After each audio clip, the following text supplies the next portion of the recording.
All right, what is up, y'all? Welcome back to episode 20 of the SendItForJesus Podcast. Thanks so much for tuning in, whether you're watching on YouTube or listening on Apple Podcasts or Spotify. So round 2 of the AMA Monster Energy Supercross at San Diego did not disappoint.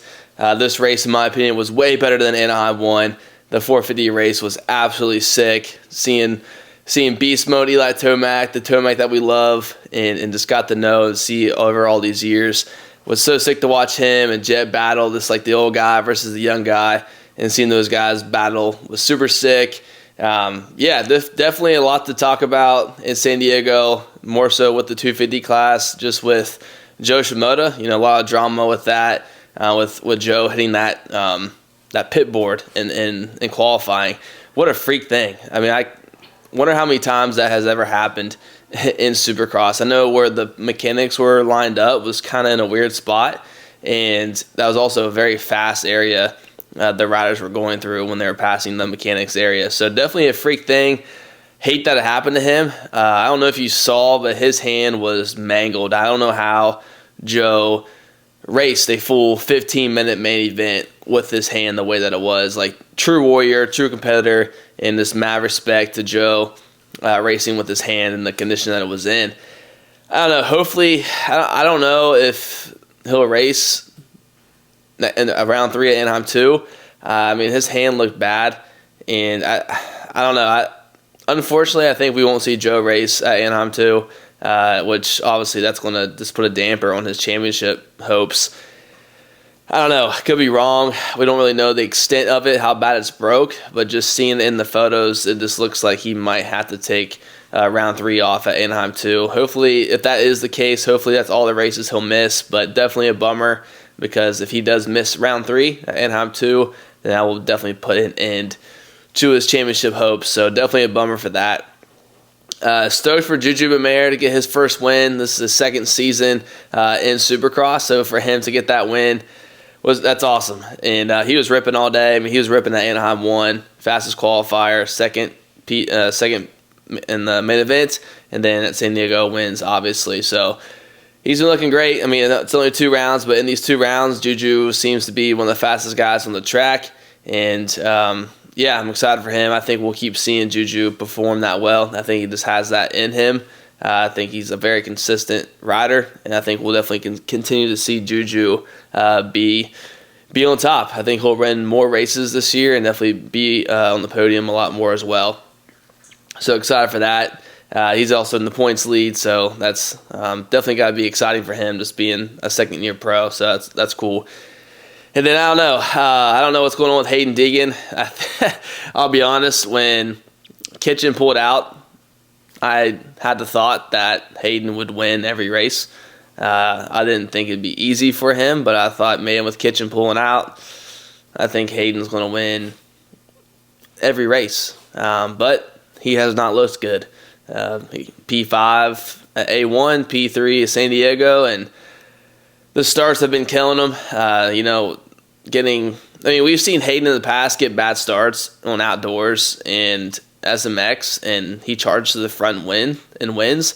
But that's also, it's hard to do in all aspects of racing, but when the track is bigger and more wide and just wide open in general, it's definitely easier to come back and to come back from behind to win than like a 52-second lap time track as San Diego was.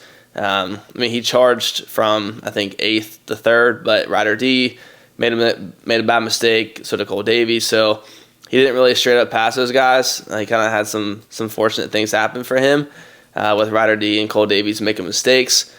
So I don't know. Like I said, we know that Haiden can ride in the back and make a charge to the front. We've seen it many times, but it's harder to do in Supercross, especially when the tracks are 52-second lap times like San Diego was. So I don't know. Haiden, he is, he's claiming it. It's all on him. He knows that. He's confessed that. His starts have not been good.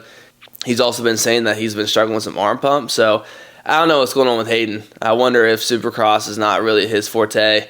We see him in outdoors. We see him in XMX, and he's dominant in those 2 series. But we haven't really seen him go off in Supercross, and I thought we would this year. And the season's still young. We might see him go off starting in round 3 in Anaheim, but I don't know. I don't really know what's going on with Haiden. Definitely, we all expect him just to win and be dominant, and yes, he can be that guy because we've seen it many times.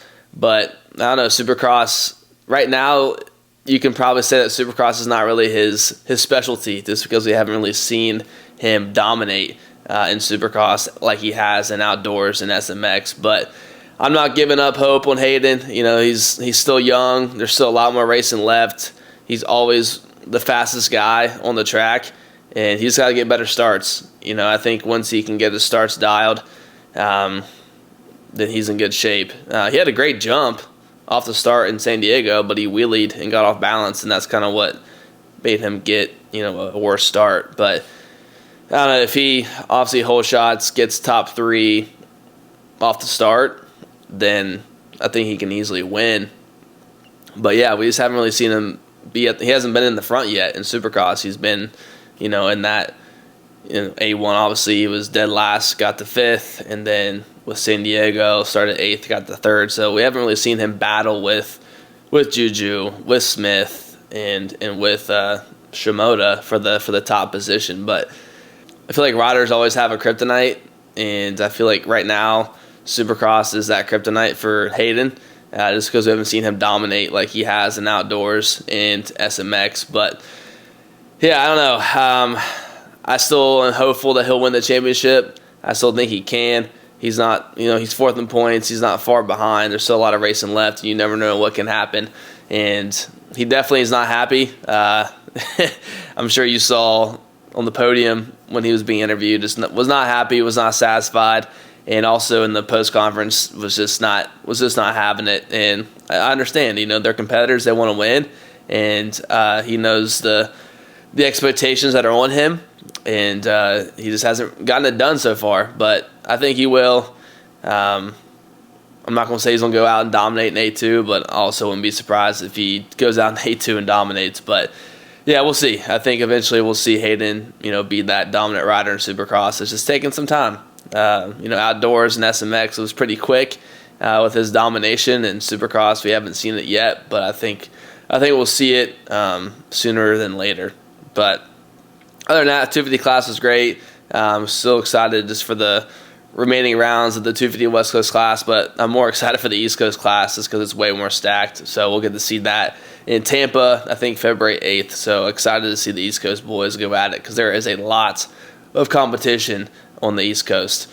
All right, moving on to 450s. That 450 main was probably the best main that I have seen in a long time. Just to see Tomac and Jett start kind of, I think they were about 7th and 8th or 9th, and then they just worked their way through the pack. They were clicking off riders, and then they got Cooper Webb for the lead, and then they just took off. I mean, as soon as they passed Cooper Webb, they just took off, and Cooper Webb definitely did not look too satisfied on the podium, and makes sense because, your Cooper Webb led a lot of the race, and then to have Jett and Tomac catch him from being 7th and 8th position, and then they passed him, and then they just took off and they were gone, and Cooper couldn't keep the pace. And so that can definitely probably be defeating for a rider, but Cooper Webb real great. He rode like he always does, and was excited to see him get on the podium. But yeah, that main was sick. We definitely saw old vintage Tomac, and so cool to see the old guy battle with the young guy with Jett. And I thought Jett was going to get Tomac. To me, it felt like Jett was just kind of being patient, watching the lines of Tomac, and then, when the time was right, Jett was going to make that charge to pass Tomac. And I just kept thinking that was going to happen, but it never did. There was parts on the track where Tomac was faster, and then parts of the track where Jett was faster, but just Tomac, he just had it. He was able to sustain that pace and kept it together for the whole 20 minutes, and we got to see Tomac win, and so excited for that. I was so stoked, so happy to see Tomac get that win, and he's down the points lead by 1, Sexton's in second. And if Tomac keeps riding like that, it's going to be hard for those guys to beat him because he just has that dog mentality, and He's just, got that experience over Jett, over Sexton. It's going to be a fun year. If Jett, Chase, and Tomac ride the way that they have been riding, it's going to be a fun season. I know Chase had a bad one. He was very fortunate. I don't know if you saw, but Ferrandis almost landed on him. Sexton doubled the triple, and Ferrandis went for it, and he about landed on Sexton. So Sexton was very fortunate. Almost got landed on. So glad he didn't, because that could have been very, very bad. But yeah, other than that, he charged well. He kind of looked like Tomac in A1, was from last and got up to 6th. And, salvaged points. He's only 1 point down. So it was a good ride, other than that first lap, him going down, having a bad start. He rode great. He charged up to 6th. So it's going to be such a fun year. I can't wait. Anaheim too. It can't come here soon enough. I'm just ready to watch more Supercross, and just because it's so exciting. The 450 class has been producing such good racing over the last couple of years, just with how deep the field is and how talented it is. And I think this year is even better because all the guys are healthy.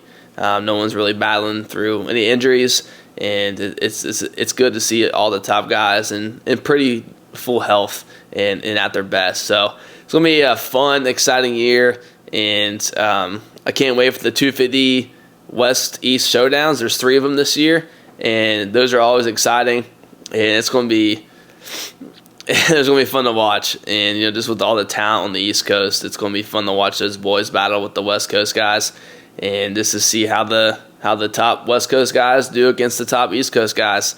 And so I'm excited for it. We have a Triple Crown at A2. Those are always exciting. I don't know. Do you guys like Triple Crowns or not? It's 3 short races compared to this one long main event. So do you like Triple Crowns or do you not? I know some people do, some people don't.